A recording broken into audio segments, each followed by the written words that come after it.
안녕하세요. 여러 사연을 바탕으로 재구성한 창작 이야기를 들려드리는 우리들의 이야기입니다. 제가 이 사연을 처음 받아듣고 읽기 시작했을 때요.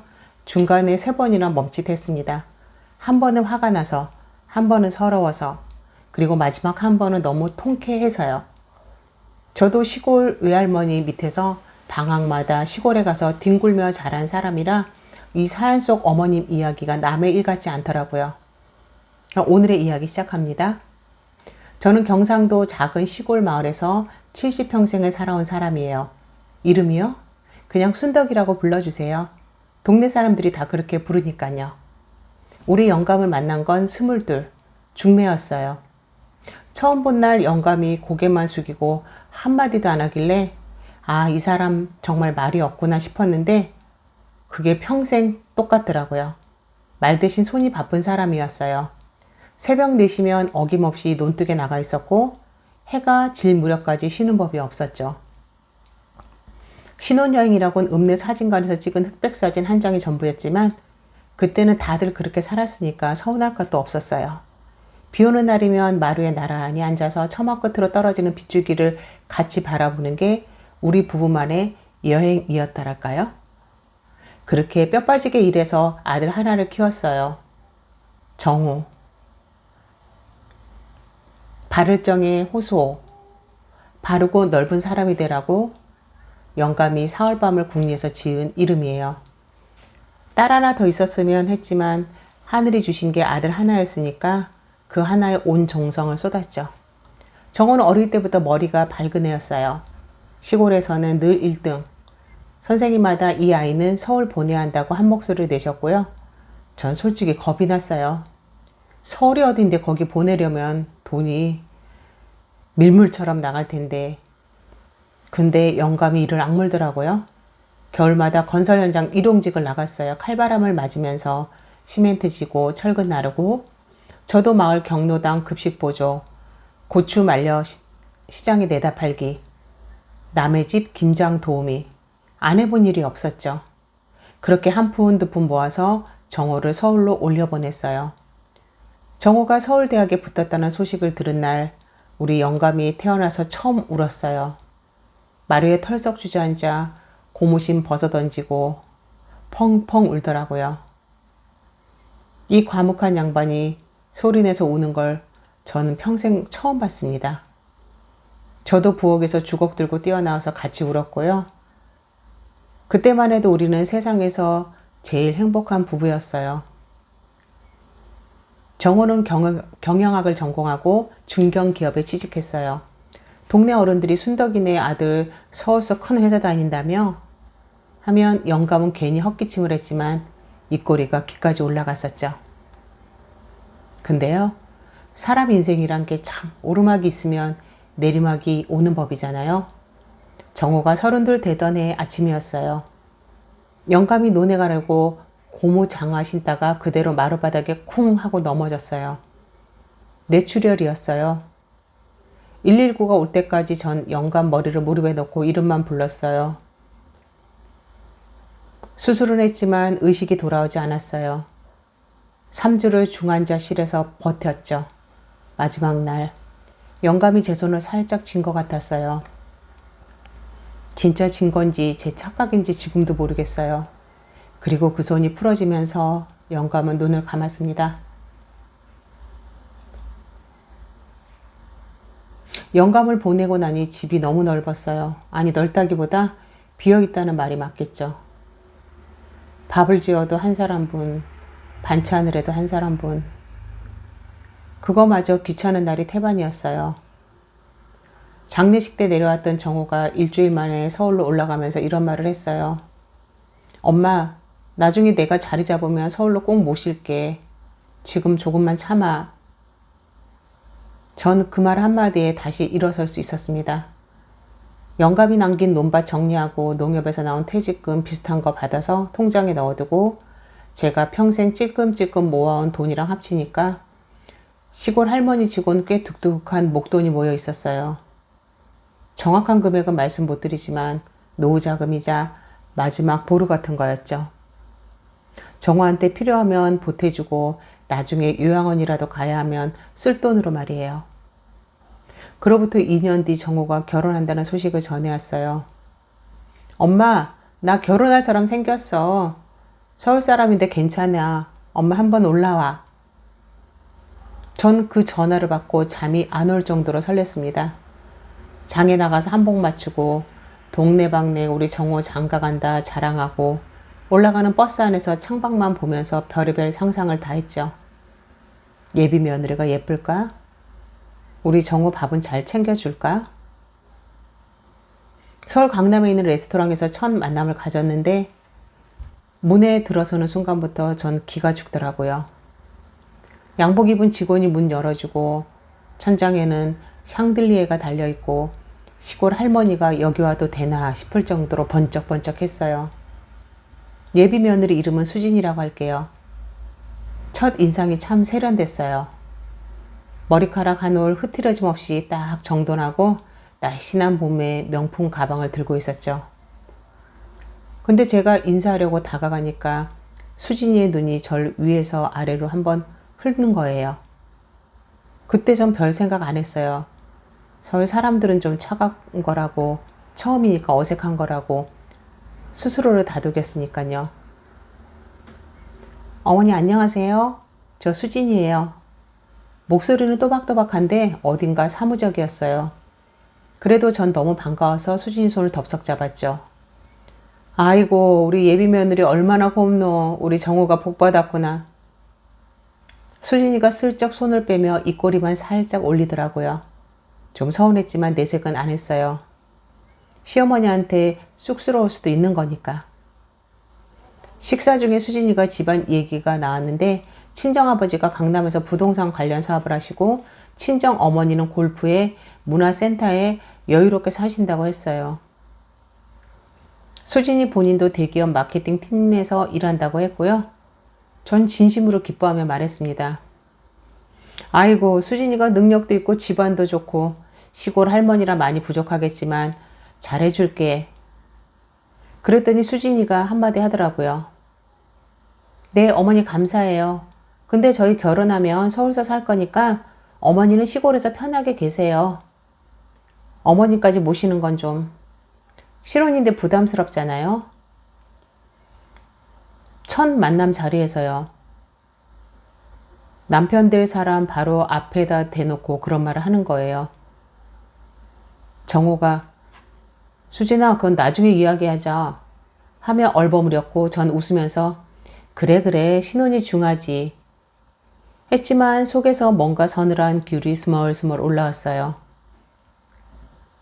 저도 이 부분에서 잠깐 멈칫했는데 모시고 사는 게 부담이라는 거 이해 못하는 건 아니에요. 요즘 세대가 다 그런 거 알아요. 근데 혼자 계신 시어머니 면전에 대고 그것도 첫 만남에서 그런 말을 하는 건 예의가 아니잖아요.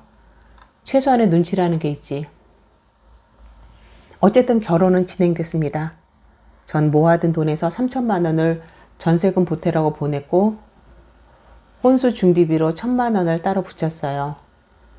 4천만 원이었어요. 시골 할머니가 등뼈 휘어가며 모은 돈의 거의 절반을 아들 잘 살라고 흔쾌히 내놓은 거예요.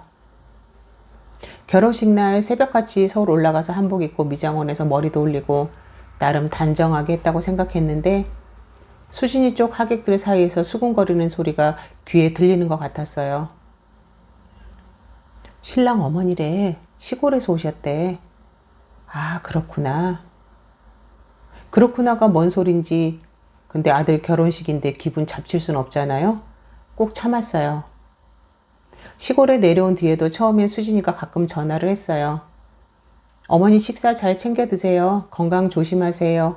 같은 형식적인 인사치레였지만 그것만으로도 감사했죠. 근데 시간이 가면 갈수록 연락이 또 끊기더니 1년쯤 되니까 수진이 목소리는 아예 기억 안 날 지경이 됐어요. 명절에 내려오라고 하면 정호 대답은 늘 같았습니다. 엄마, 수진이가 시골 가면 머리 아프다고 해서 이번에 친정 가기로 했어. 미안해. 추석마다 설마다 그 이유는 달랐지만 결론은 항상 같았어요. 시골 안 간다. 친정 간다.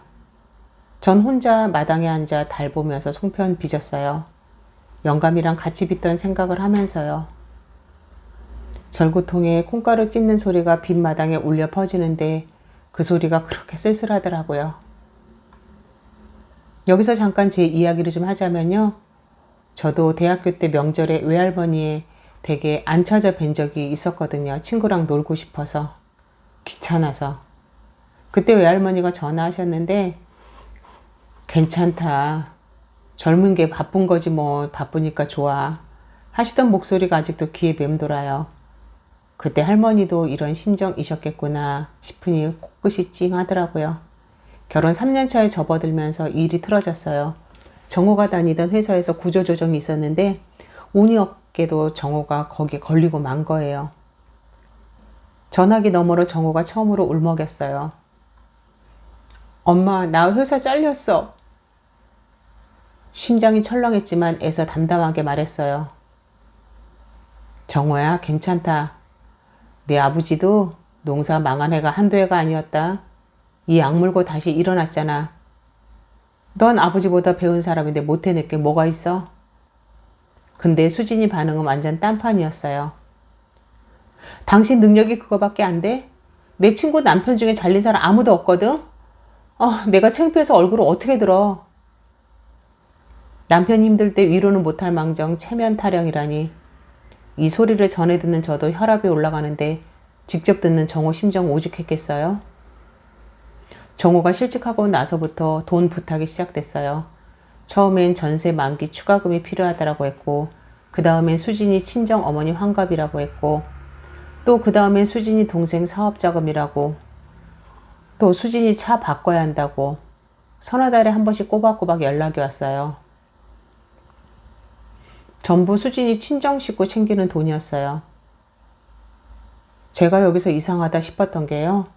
아니 수진이 친정이 그렇게 잘 산다며 강남에서 사업하는 아버지, 골프 치는 어머니 그런 집안이 왜 시골 시어머니한테 돈을 벌려요? 앞뒤가 안 맞잖아요. 근데 정호가 부탁하면 전 차마 거절을 못했어요. 세상에 하나뿐인 아들이니까요. 통장이 점점 얇아지는데도 아들 잘 살면 됐지 하면서 버텼어요. 2,500, 800, 1,200 이것저것 합치니까 8천만 원 넘는 돈이 어느새 제 손을 떠났더라고요. 그러다 어느 날 정호가 갑자기 서울로 올라오래요. 수진이가 같이 살자고 했대나 봐요. 전 짐을 쌌어요. 뭐 짐이랄 것도 없었죠. 이불 보따리에 옷가지 몇 벌, 영감 영정사진, 된장 고추장 담근 항아리 몇 개. 시골 할머니 이삿짐은 그게 전부였어요. 근데 그렇게 가벼운 짐인데도 마음이 이상하게 무거웠어요. 뭔가 느낌이 좋지 않았다 해야 하나? 오랜 세월 시골에서 짐승 기르면서 기른 육감 같은 게 꿈틀거렸거든요. 아파트 문을 열고 들어가니까 수진이 표정이 보이더라고요. 반갑지 않다는 거. 제 보따리와 항아리를 보더니 인상을 팍 찌푸리면서 이러는 거예요. 어머니 그 된장 냄새 나는 거 현관에 놓지 마세요. 이웃한테 그 민폐예요. 짐 정리는 작은 방 해주시고요. 거실은 저희가 쓰는 공간이니까. 첫날부터요. 올라온 첫날부터 이 소리를 듣는 거예요. 전 아무 말도 못하고 작은 방으로 들어갔습니다. 2평 남짓한 방에 이불 깔고 누우니 천장이 코앞이더라고요. 영감 영정 사진을 벽에 기대놓고 속으로 중얼거렸어요.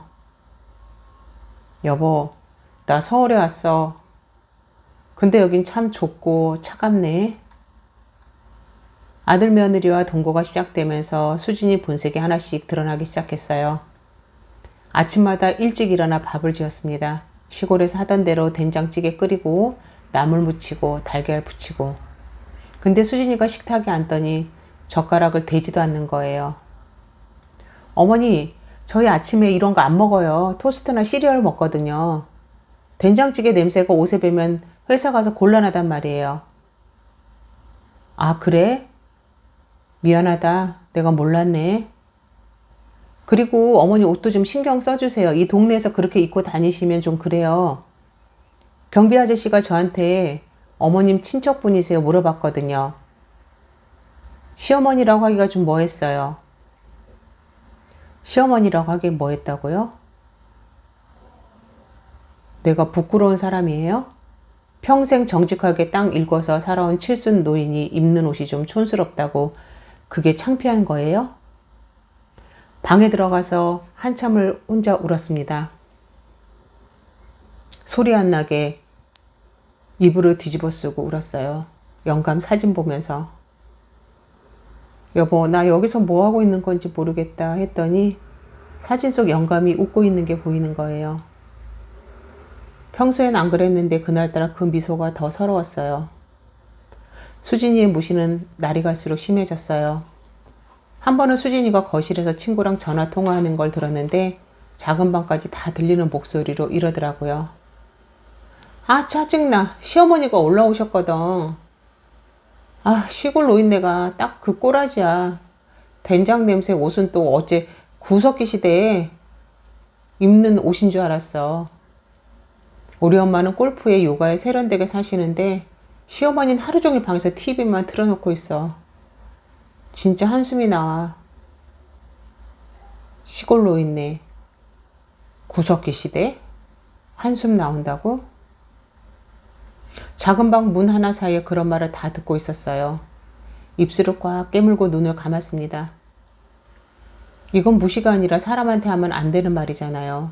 그 투박한 손이 당신 남편을 키운 손이라는 걸, 그 된장 냄새가 본인 남편이 먹고 자란 집밥이라는 걸 며느리는 한 번도 생각해 본 적이 없는 거예요. 수진이 친정 부모가 일주일에 한두 번씩 놀러 왔는데 올 때마다 거실을 떡 차지하고 큰 소리로 떠들고 있습니다.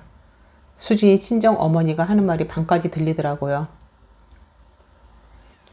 우리 수진이 시어머니 시골 분이시잖아. 좀 답답하긴 한데 뭐 어쩌겠어. 아들 하나는 잘 키워 보냈으니까 그건 인정해야지. 호호호. 전 문 닫고 앉아서 그 소리를 전부 들었어요. 아무 말 없이요. 입술만 깨물면서요.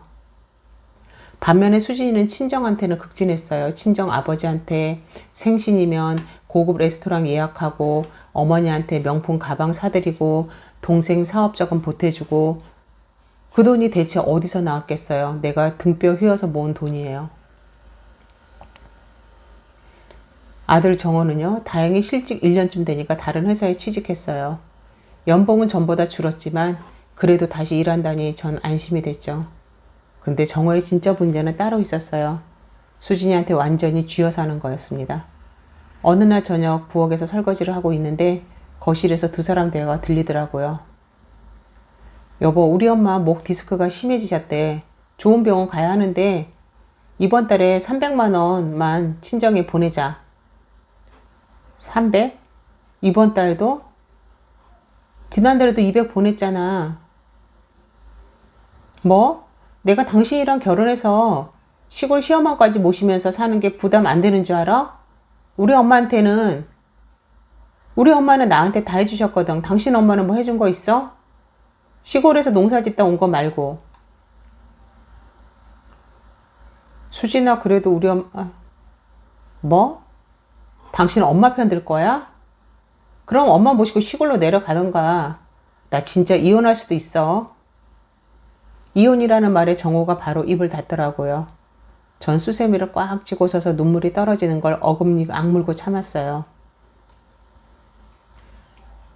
결정적인 일은 그로부터 석 달 뒤에 터졌습니다. 어느 날 수진이가 내 방 문을 벌컥 열더니 들어앉으면서 이러는 거예요. 어머니, 할 말이 있어요. 뭔데? 어머니 퇴직금 있잖아요. 통장에 아직 남은 거 있죠? 돈꼴이 쌓여졌습니다. 왜? 솔직히 말할게요. 정호씨 월급 줄었잖아요. 전세 재계약 코앞인데 집주인이 올려달래요. 차도 바꿔야 하고 보험료도 올랐고요. 어머니가 가지고 계신 돈 솔직히 어머니 혼자 쓸 일도 없잖아요. 여기서 밥 먹고 자는데 돈 쓸 데가 뭐 있어요? 그냥 저희한테 주시면 제가 잘 관리할게요. 잘 관리한다고? 8천만 원 넘게 뺏어 먹으면서 관리는 어떻게 한 건데? 저는 한참을 말없이 수진이를 바라봤어요. 그리고 차분하게 물었죠. 그래서 지금까지 내가 보낸 돈은 다 어디다 쓴 거니? 전세금이랑 생활비에 쓴 거예요. 어머니도 여기서 같이 사시잖아요. 그 돈으로 네 친정 부모 환갑잔치하고 내 동생 사업자금 보태주고 내 엄마 명품 가방 사준 게 그게 다 생활비야? 순간 수진이 얼굴이 굳더라고요. 누가 그래요? 정호 씨가 말한 거예요? 아무도 말 안 했다. 내가 눈이 있고 귀가 있으니까 하는 거지. 내가 전화 통화할 때 목소리가 이 작은 방까지 다 들려. 수진이 얼굴이 하얘졌습니다. 전 그날 밤 더 이상 아무 말도 하지 않았어요. 조용히 문을 닫고 영감 사진 앞에서 한참을 가만히 앉아 있었어요. 여보, 나 이제 알겠다.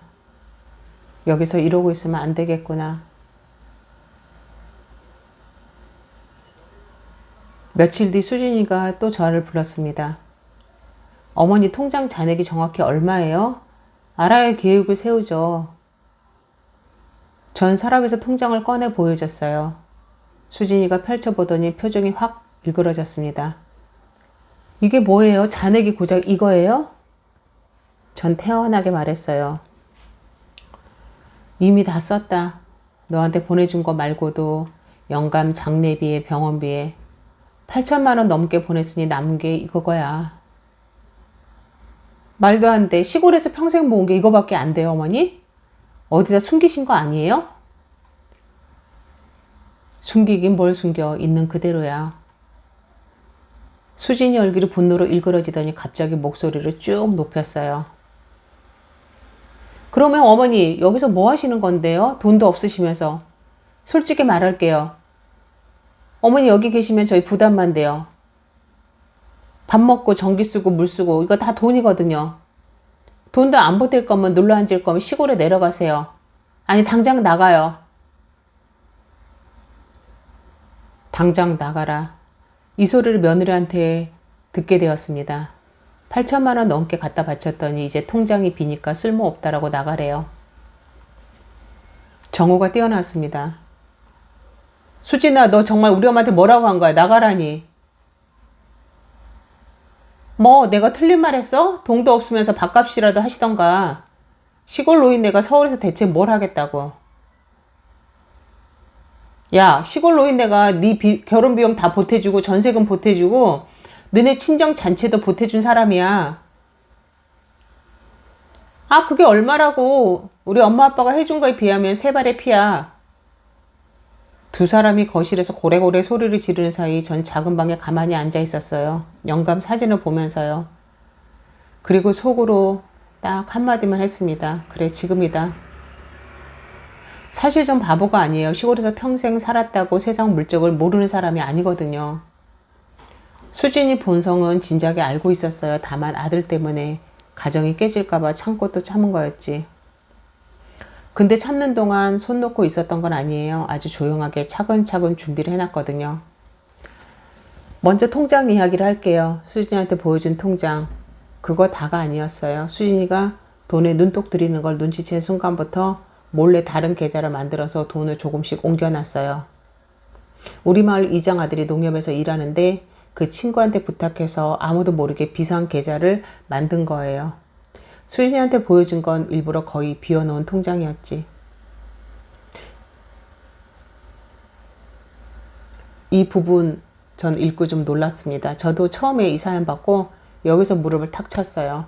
시골 할머니라고 만만하게 봤는데 이분 전략이 있으셨던 거예요. 세상 경험 많은 어르신은 절대 함부로 우습게 보면 안 되는 거라니까요. 그리고 여기서 진짜 반전이 나옵니다. 정호랑 수진이가 살고 있는 그 아파트요. 수진이는 당연히 정호 명의인 줄 알고 있었어요. 하지만 아니었어요. 그 집은 제 명의였어요. 어떻게 된 거냐면요. 정호가 처음 전세 구할 때 전세금이 부족했잖아요. 제가 목돈을 보태줬는데 그때 돌아가신 영감이 살아생전에 알고 지내던 법무사 어르신한테 상담을 받았었어요. 그분이 이런 말씀을 하셨거든요. 순덕씨, 자식한테 목돈 줄 때는 반드시 장치를 해놔야 해. 요즘 세상이 어떤 세상인데 며느리가 돌변한 한 푼도 못 건져. 전 그 좋은 대로 전세 계약을 제 이름으로 했어요. 정호한테도 엄마가 번 돈이니까 엄마 이름으로 해두자. 나중에 다 너한테 해줄 거니까 지금은 엄마 마음 편하게 해달라고 했고 정호도 알겠어 엄마 했죠. 나중에 전세에서 매매로 전환할 때도 제가 추가로 보탠 돈이랑 정호 대출을 합쳐서 샀는데 이때도 제 명의로 등기를 올렸어요. 정호가 아직 신용이 불안정할 때여서 오히려 그게 자연스러웠죠. 수진이는 이 사실을 전혀 몰랐어요. 등기비 등본 같은 건 한 번도 확인해 본 적이 없었거든요. 이 여자가 관심 있는 건 오직 내 통장 잔액뿐이었으니까. 수진이가 당장 나가라고 악을 쓴 다음날 새벽이었습니다. 전 아주 일찍 일어났어요. 밥은 안 했습니다. 대신 단정하게 옷 갈아입고 가방 하나를 챙겼어요. 그 안에는 아파트 등기부등본, 매매계약서 사본, 그리고 지금까지 수진이한테 보낸 돈, 이체의 내역사가 차곡차곡 정리되어 있었죠. 이건 제가 몇 달에 걸쳐서 하나하나 준비해 놓은 거였어요. 정호가 아침 일찍 일어나 저를 보더니 놀라더라고요. 엄마, 이 아침에 어디 가? 정호야, 앉아봐라. 엄마가 할 말이 있다. 정호가 소파에 앉았고 수진이도 뭔 일인가 싶어 방에서 나왔어요. 수진이 표정이 뻔히 보이더라고요. 시골에 내려가려나 보다, 잘됐다, 이런 표정이었어요. 전 가방에서 서류를 꺼내 탁자 위에 하나씩 펼쳐놨습니다. 수진아, 네가 어제 나보고 당장 나가라고 했지? 그건 제가 좀 화가 나서 그럼. 됐다, 변명 안 들어도 돼. 그런데 나가라고 한 건 좋은데 누가 나가야 하는 건지 확인 좀 하고 가자. 등기부 등본은 수진이 앞에 탁 내려놨어요. 여기 소유자 이름 한번 읽어봐라. 수진이가 멍한 얼굴로 서류를 집어들었습니다. 눈이 소유자 이름에 닿는 순간 얼굴이 백지장처럼 하얗게 변하더라고요. 여기 왜 어머니 이름이? 이 아파트가 어머니 거예요? 그래, 내 집이야. 내 돈으로 산 내 집. 네가 나가라고 할 집이 아니라 내가 누구를 내보낼지 정하는 집이지. 수진이가 정호를 쳐다봤습니다. 정호가 고개를 끄덕이면서 수진아, 사실이야. 엄마 돈으로 산 거야. 미안해, 말 못했어. 하니까 수진이 얼굴색이 순식간에 3번은 바뀌더라고요. 아니, 그러면 나한테 왜 말 안 했어? 이건 사기잖아. 어머니가 뒤에서 이런 걸 꾸미고 계셨던 거예요? 전 아주 차분하게 말했어요. 꾸민 거 아니다. 원래 내 집이고 원래 내 이름이야. 내가 물어본 적이 있었니? 한 번이라도. 이 집 누구 이름으로 되어 있는지 궁금해 본 적 있냐? 너는 오직 내 통장 잔액에만 관심 있었지. 등기부에는 관심도 없었잖아. 수진이가 입을 벌리고 다물기를 반복했어요. 할 말을 못 찾은 거예요. 전 거기서 멈추지 않았습니다. 이체 내역서를 한 장 한 장 펼쳐놨어요. 이건 결혼할 때 보태준 3천만 원 이체 내역. 이건 혼수 때 1,000만 원. 이건 전세 추가금 2천만 원. 이건 내 친정엄마 환갑 때 500만 원.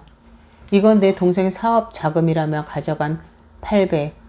이거는 네 차 바꿔줄 때 보태준 1,200. 다 합하면 8,500만 원이 넘어. 숫자가 하나하나 쌓여갈 때마다 수진이 얼굴이 일그러졌어요. 이게 다 시골 노인네가 평생 모은 돈이야. 네가 그렇게 무시하던 시골 노인네가 된장 냄새 나는 손으로 벌어서 갖다 바친 돈이라고. 수진이가 떨리는 소리로 말했습니다. 그건 정호 씨한테 준 거잖아요. 저한테 준 게 아니라. 그래, 내 아들한테 줬지. 근데 그 돈을 어디다 썼어? 내 아들 먹고 쓴 거야? 아니잖아. 전부 네 친정 식구들 배불리는데 나갔잖아. 난 다 알고 있었다. 수진이가 바닥을 보며 뭐라고 중얼거렸는데 전 이미 들을 생각이 없었습니다. 정호야, 내 엄마 이 집 주인 누군지 알지? 네. 그러면 엄마가 결정할게. 이 집에서 나갈 사람은 내가 아니고 수진이야. 수진이가 벌떡 일어나면서 소리를 질렀어요. 뭐라고요? 저보고 나가라고요? 어머니가 그럴 권리가 있어요? 권리? 내 집인데 당연히 있지. 네가 어제 나보고 나가라고 했을 때는 권리가 있다고 생각했잖아. 정작 집주인이 나가라고 하니까 권리 운운하는 거야? 정호 씨, 당신 가만히 있을 거야? 당신 아내가 쫓겨나는데? 정호가 한참 뜸을 들이더니 입을 열었어요. 이 부분이 의외였어요. 수진아, 솔직히 나도 더 이상 이제 못 참겠어. 뭐? 네가 우리 엄마한테 시골 노인네라고 한 거 알아. 친구한테 전화하면서 구석기 시대 어쩌고 한 것도 알아. 몰랐던 거 아니야. 그냥 네가 이혼한다고 할까봐 아무 말도 못했던 거지. 근데 이제 됐어. 이혼이면 이혼이지. 엄마가 무시당하는 거 보면서 입 다물고 있을 자신이 더 이상 없어. 제가 여기서 좀 뭉클했어요. 뒤늦게라도 정신 차린 거잖아요. 사연 중반까지는 정호한테 화가 정말 많이 났거든요. 근데 사람이 한순간에 용기를 내는 그 때가 따로 있는 것 같아요. 수진이가 그날 바로 나간 건 아니에요. 며칠간 악을 쓰면서 버텼거든요. 이 집이 어머니 명의면 뭐 어때요? 나 정호 씨 아내거든요. 아내를 쫓아내면 법적으로 문제되는 거 다 알아요. 법을 들먹이길래 전 아주 태연하게 말했어요. 그래, 법대로 하자. 나도 변호사 선임했다. 네? 뭐가 놀라워? 시골 노인네가 변호사 선임한 게 그렇게 안 믿겨? 나도 글 알아. 숫자도 알아. 세상 돌아가는 것도 알아. 사실 미리 다 해놨어요. 아까 말한 이장 아들 있잖아요. 은행원. 그 집 아들이 서울 법무법인에서 일하고 있었거든요. 시골 인맥을 무시하면 안 돼요. 시골이 좁으면 좁은 대로 끈끈한 게 있어요. 동네 아주머니들이 모여서 수박 먹으면서 나눈 한마디가 나중에 소중한 연결고리가 되거든요. 변호사 상담을 미리 받아놨는데 결론은 명확했어요. 이 집은 내 명이니까 온전히 내 거고 이혼해도 수진이가 가져갈 몫은 거의 없다고. 오히려 내가 보태준 돈 중에 수진이 친정으로 빠진 부분을 부당 이득 반환으로 청구할 수 있다고 했어요. 수진이는 처음엔 큰소리 쳤어요. 자기 아버지가 강남에서 사업하시니까 변호사증 금방 구한다면서요. 근데 진짜 웃기는 건 친정에 전화했더니 돌아온 답이 기가 막혔어요. 수진아, 우리도 요즘 어렵다. 아빠 사업이 좀 안 돼서 변호사비까지는 좀 그렇고 네가 좀 알아봐라. 강남에서 사업한다던 친정아버지, 골프에 요가에 세련되게 사신다던 친정어머니, 딸이 위기에 처하니까 나 몰라라예요. 시어머니한테 빨대 꽂아서 돈은 신나게 받았으면서 정작 딸이 어려우니까 모른 척. 이게 수진이가 그토록 사랑하던 그리고 자랑했던 친정 식구들의 실체였습니다. 결국 수진이는 더 이상 버틸 수가 없었어요. 법적으로도 경제적으로도 인간관계에서도 카드가 없었거든요. 집은 어머니 명의, 남편은 어머니 편, 친정은 나 몰라라, 변호사 쓸 돈도 없고. 이혼 절차가 시작됐습니다. 수진이가 마지막으로 발악을 한 게 있었는데 재산 분할해서 아파트 지분을 달라고 한 거예요. 근데 변호사가 딱 잘라 말하더래요. 집은 온전히 시어머니 재산이고 오히려 시어머니가 보태준 돈에 대해 반환 청구할 수 있다고. 그 말에 수진이가 완전히 넉다운이 된 거죠. 이혼서류에 도장을 찍는 날 수진이가 마지막으로 한마디 했어요. 어머니, 저 진짜 어떻게 되는 거예요? 제가 뭘 그렇게 잘못한 건데요? 전 한참 그 얼굴을 바라봤습니다. 화가 나는 것도 서운한 것도 다 지나가고 남은 건 참 묘한 기분이었어요. 그리고 아주 조용하게 말했습니다. 수진아, 네가 뭘 잘못한 건지 정말 모르겠니? 내가 시골 노인네라서 만만했지? 된장 냄새 난다고 옷이 촌스럽다고. 근데 그 시골 노인네가 내 남편 키웠고 내가 사는 이 집도 줬고 내 친정 잔치에 돈도 보태줬어. 내가 무시한 그 손이 그걸 다 한 거야. 나는 며느리한테 바라는 거 많지 않았다. 명절에 같이 밥 한 끼 먹고 가끔 전화해서 안부 한마디 묻고 그 정도면 됐어. 근데 넌 내 존재 자체를 부끄러워했잖아. 그게 나는 제일 마음이 아팠다. 수진이 눈에서 눈물이 흐르더라고요. 그게 진심인지 자기 차지가 서러워서인지는 모르겠지만요. 수진이는 짐을 싸서 아파트를 나갔어요. 이사 올 곳이 마땅치 않았대요. 친정에서 잠깐은 받아줬지만 오래 있기 싫다고 빨리 나가래서 결국 월세 원룸에 들어가게 됐대요. 명품 가방 들고 대기업 다니면서 시골 시어머니 무시하던 수진이가 조금 원룸에서 라면 끓여 먹는 신세가 된 거죠. 아파트 앞에서 이삿짐을 실을 때 수진이가 건물을 올려다보면서 한참을 울었대요. 길바닥에 하이힐을 신은 채로 쪼꼬리 앉아서요. 주변 사람들이 쳐다보던 말든 엉엉 울었다고 해요. 솔직히 그 모습이 안쓰러우냐고요? 전 제가 작은 방에서 입을 물고 울던 날이 먼저 떠올랐어요. 며느리한테 시골로 있네 소리 듣고 방에서 혼자 눈물 삼키던 그 밤이요. 그때 수진이는 한 번이라도 안쓰럽다는 생각을 해봤을까요? 나중에 들은 건데 수진이 친정 사정도 사실 빈수레가 요란했던 거더라고요. 강남에서 사업한다던 아버지는 실은 빚이 산더미였대요. 겉으로는 잘 사는 척 체면 유지하느라 시어머니한테 빨대 꽂아서 버텼던 거예요. 그 빨대가 끊기니까 집안이 바로 흔들렸다고 해요. 수진이는 대기업도 퇴사했고 이직한 곳에서 적응을 못했대요. 친정에서도 점점 찬밥 신세가 됐고요. 시어머니 무시하고 친정만 챙기던 탄탄대로 인생을 살 줄 알았는데 결국 뿌린 대로 거두고 있는 거예요. 이혼 후에 정호랑 둘이서 살기 시작했습니다. 정호가 달라졌어요. 매일 아침 인사드리고 퇴근하면 같이 저녁 먹고 주말이면 공원 산책도 같이 다니고 예전에 못했던 것들 하나씩 하기 시작한 겁니다. 엄마 미안해. 진작 내가 정신을 차렸어야 했는데. 됐다. 늦었어도 내가 알아챈 게 어딘데. 엄마는 네가 건강하고 행복하면 그게 제일 좋다. 전 서울 생활에 조금씩 적응하기 시작했어요. 아파트 단지 안에 텃밭 분양을 받아서 상추, 고추, 깻잎을 심었어요. 이웃 어르신들과 친해져서 같이 운동도 하고 경로당도 다니기 시작했고요. 된장찌개도 이제 눈치 안 보고 마음껏 끓여요. 그 냄새가 집안에 퍼지면 정호가 엄마 오늘도 된장찌개야? 맛있겠다 하면서 들어오거든요. 그 한마디가 얼마나 제가 가슴이 따뜻하고 푸근해지는지. 여보, 나 이제 좀 살 것 같다. 서울도 살만하네. 영정 사진 앞에서 그렇게 말했어요. 영감 사진이 웃고 있는데 그날은 그 미소가 서럽지 않더라고요. 잘했다고 토닥여주는 것 같았어요. 제가 마지막으로 꼭 하고 싶은 말이 있습니다. 이 사연에서 가장 인상 깊었던 건 순덕 여사님의 조용한 힘이었어요. 시골 노인네라고 무시당하면서도 한 번도 소리 지르지 않으셨잖아요. 악을 쓰지도 욕을 하지도 않으셨어요. 대신 차곡차곡 준비를 하셨어요. 비상계좌 만들고 등기 확인하고 법률 상담 받으시고 그 조용한 준비가 결국 가장 강력한 한방이 된 거예요. 저도 이 사연을 읽으면서 저희 외할머니가 자꾸 떠올랐어요. 시골에서 고추 말리시던 외할머니, 손등에 갈라진 주름이 그 주름마다 배인 된장 냄새가 그게 얼마나 소중한 건지 어릴 때는 몰랐거든요. 하지만 지금은 알아요. 그 투박한 손이 우리들을 키운 손이었다는 걸. 세상에는 큰 소리 치는 사람이 이기는 것처럼 보이는 순간이 많잖아요.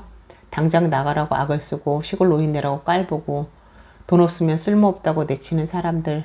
근데 진짜 강한 사람은 소리 지르는 사람이 아니라 조용히 기다릴 줄 아는 사람이에요.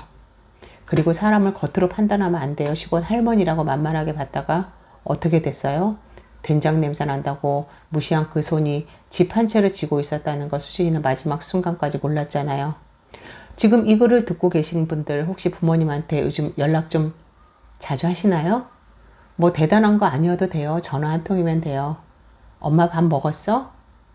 그 한마디면 돼요. 여러분 부모님도 어딘가에서 여러분 전화를 기다리고 계실 거예요. 투박한 손으로 여러분 밥을 지어주시던 그분이 이 세상에서 가장 여러분을 사랑한 분이시잖아요.